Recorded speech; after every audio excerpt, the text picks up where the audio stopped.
Welcome to the Cosmic Drag Podcast with Reshena, the homegirl healer, your source for the trillest, intuitive coaching and encouragement for Black women straight from the universe. Get ready for some real spilling and real healing.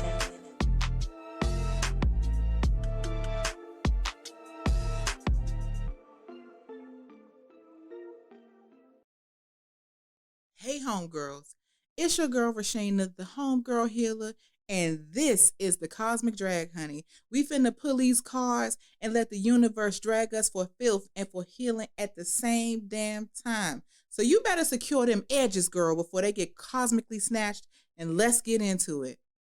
So today I am so excited about this deck that we are using today. This deck is one of my favorites. It's the first deck that I ever bought by a Black creator. This deck is the African Goddess Affirmation Cards by Abiola Adams. And I'm so excited. Yes, Black girl magic popping. Okay? I'm pressed about this deck. This was the first one I ever bought and I can't wait. I'm so excited to be reading with it. So with all of that, I'm not going to talk y'all to death. I'm just going to tell y'all what time it is. So let's get into this cosmic read. The first card we got today is the Goddess of Love, Erzulie. And she is, what does her message say? I was born this way and I love it. Yes, honey. Let me tell you a little bit about Erzulie. So Erzulie is a family of Loa in the Haitian voodoo spiritual system. And Erzulie is the Loa of love and women. And each of the aspects of Erzulie have their own individual aspects that they are guardians of. And so Erzulie is often described as sisters of the same family or as multiple personalities or aspects of one spirit. It's been said that Erzulie traveled from Africa to Haiti, and the trauma and the pain of slavery caused her to split herself into the multiple aspects that she manifests as. And so when we're talking about this Loa, the two most well-known aspects of Erzulie are Erzulie Frida Dahomey and Erzulie Dantor. So Erzulie Frida is the Rada aspect of Erzulie, and she is the Loa of beauty, jewelry, dancing, luxury, and flowers. And Erzulie Danto is the Petro aspect of Erzulie, and she is the protector of women and children, especially those who have been abused.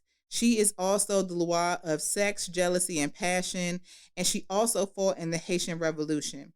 And there's actually more to that story and more aspects of Erzulie, so I'm going to leave that to y'all to do the research, child, because I'm not an expert. So if I got something wrong, I certainly didn't mean it, but definitely do your research and get into it, because we definitely need to understand more about the iterations of goddess that look like us. A lot of times we worried about everybody else's pantheons and everybody else's goddesses, and Black women, I'm telling you to look into your own.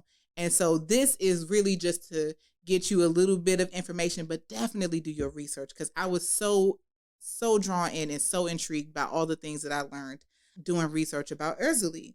So what I love the most about this card and the fact that it came up is that what I learned and what I've read, it taught me that you don't have to be perfect to be worthy of love or to be the embodiment of love. You just have to be yourself. Don't be new to yourself, be true to yourself, and you still are worthy of love. So I'm so excited that that card came up in the reading. It's so awesome, and yes, I love it. So definitely do your research, child. Learn some more about Erzulie. Get into it. So the second card we got popping today is the Goddess of Dreams, and this card is Yai, the Australian Aboriginal goddess of creation. So again, like I said, child, I'm not a dictionary. I'm not an expert. I'm doing my best, but hopefully I'm giving right pronunciations and giving accurate information, because like I said, I did my research, so I'm doing my best. But basically, Yai is a solar deity, and she is the goddess of light and creation of the Aboriginal Australian people. And we're talking about the ones that got the skin and the melanin like you and me, not some of the other bullshit that we have seen if you've done research about modern Aboriginals. But I'm going to shut the fuck up. Don't get me started. But basically, there is such a really beautiful story about creation that is directly attributed to Yah. So basically, Yah was asleep in what the Aboriginal people refer to as the dream time. Do your research. And she was awoken by Bayame, the sky god or the great spirit, by him whispering in her ear. And so when she opened her eyes, she shined a light on the whole world. So she ended up coming down to earth and she walked in every direction. And every direction she walked in, every part of the earth that her feet touched was out here popping with with plants and trees and vegetation. It just all sprung up. Everything she touched just turned into life, honey. And so basically, as she's doing all of this, she wanted to be able to create beings that could dance on earth. So she started creating insects and all of that. She also created all kinds of animals and wildlife, child. She just basically made our earth what it is today without all of the pollution and fuck shit from humans and our overconsumption of every fucking thing. And so once she was done with all of that, she blessed the earth with the changing of the seasons. And she was like, okay, basically, y'all, my work here is done. I'm sitting in light and love. I'm headed back to my place. I'll see y'all at some point, maybe never in the future, because she did not intend to come back. And so she transformed into a ball of light in the sky, and that created the first dawn and dusk. And so she promised all of her creations on earth that she would always return to them every day. And so she is the reason why we have daylight and night according to the legend. And by returning, not physically coming back to earth, but being the sun in the sky that wakes us up and gives life to everything. And then she's going back to her business overnight. So, y'all got to figure it out till she comes back. But basically, they would see her every single day. And so Yah returned to Dreamtime, not expecting to have to come back to Earth at all. She didn't for millions of years. She began to hear the pleas of her creations on Earth. So she returned to see, what the fuck is going on down here. And so basically, child, anatomy was not Yah's ministry, okay? She did her best, but anatomy was not her ministry. So some of the animals and plants and insects, well, not plants, but some of the animals and insects that she created were missing legs and feet and wings and all of the shit that they need to be able to move around in the world. And so basically she granted each creation their wish on the appendages and abilities and things that they wanted. So basically, child, bats got wings, kangaroos wanted to fly, so that's why them niggas hop so high. The fish got fins, and platypuses wanted a little bit of everything, and so that's why we got these weird looking ass platypuses. I know I'm not saying that right, but whatever, child. I am not Nat Geo or the encyclopedia. But basically, the platypuses wanted a little bit of everything, so that's why they look like they got, and she gave them what they wanted. And so once she returned to her place in the sky, her work was done. She got everybody what they wanted and what they needed to thrive and succeed. And she noticed basically there was a stranger in her house. I can't sing, but word to my girl Tamia anyway. So she noticed that there was a stranger in her house, honey, and that stranger was a man. And so she noticed that basically the other creations wasn't really rocking with him too tough. Obviously, child, okay, because whatever, girl. But y'all get it, ladies. But anyway, she noticed that the man, none of the other creations was really fucking with him too heavy. And so she decided that, you know what? This nigga needs a companion too. And so she basically focused all of her energy on a flower, a very beautiful flower. And so the man and the animals and all of the creations watched in amazement as Yah turned that flower into a woman, honey. So first of all, if we are diving into that story, women, oh my gosh, how amazing. First of all, we came from a woman, got our name from a woman, and our game from a woman, child. Literally, she created women from flowers. Oh my God. I can't. That is such the best story. But anyway, the real point of this particular card and why I love that it came up so much is that it's a reminder that mistakes can be corrected and they don't have to take away from the majesty of the creation or the creator. And when I say creator, honey, I'm talking about you. Even we all make mistakes, but mistakes don't have to be forever, especially if you are accountable and you can own up to what you did. And if you can correct them, correct them. And if you can correct yourself going forward, do that too. but that does not take away from the beautiful flower that you are, that Yah created you to be. So, third card in the deck, I'm so excited about this one. We got Goddess of War, Sekhmet, which is a Kemetic goddess. And Sekhmet is a solar deity, a warrior goddess, and is the lady of many names, honey. Her name translates to the powerful one, or she who is powerful. She is also known as the Eye of Ra, who is her father, as she is the destroyer of his enemies. Sekhmet did not come to play, and she will fuck all of your shit up, bitch, okay? Period. So don't play yourself or play her. She is also known as the Lady of Pestilence, but she is also considered a goddess of healing. So first of all, let's get into balance. How important balance is, because her being a lady of pestilence, she could, if she decided that there was going to be some kind of plague and disease on these people at this moment because they got her fucked up and they got her people fucked up that she's representing, that could happen. But she also had what it took to clear up everything. So she is out here being the cause and the cure.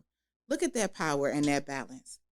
And so she embodies both creation and destruction because she is the protector of Mayat, who is also, and because she's also known as the one who loves Mayat and who detests evil. So we know that Mayat is balance. If you know a little bit about the Kemetic pantheon, you know that Mayat is all about balance. Like I said before, do your research, child, get into it because it's amazing. And so basically it has been said that her breath, just her breath, created the desert, and she is likened to the heat of the midday sun. I don't know about y'all, but I will tell a quick story. I went to Cancun one summer, and I'm out here thinking my black girl magic is enough to repel the sun, and I didn't need no fucking sunscreen. And 3 a.m. in the morning, my husband, who was my boyfriend at the time, had to get towels and run them in cold water and put them on my back because the fucking blanket I was sleeping under was stuck to my back because I was that burnt up. I did have the most amazing golden tan that whole summer into the fall, and I miss it so much, but that is how hot the sun is out here being. So that story is to let you know y'all is not fucking with no Sekhmet, okay? So don't play yourself. Another thing that is really interesting about her is that red is her color and it represents her bloodlust. And so let me tell you a story about that, which I love so much. So basically, the people on Earth was wilding out, doing too goddamn much. So Ra sent Sekhmet down to get everybody the fuck information. So she went bananas. She is killing everything in sight, fucking up everybody in sight. Y'all done played too much, and she getting it in check.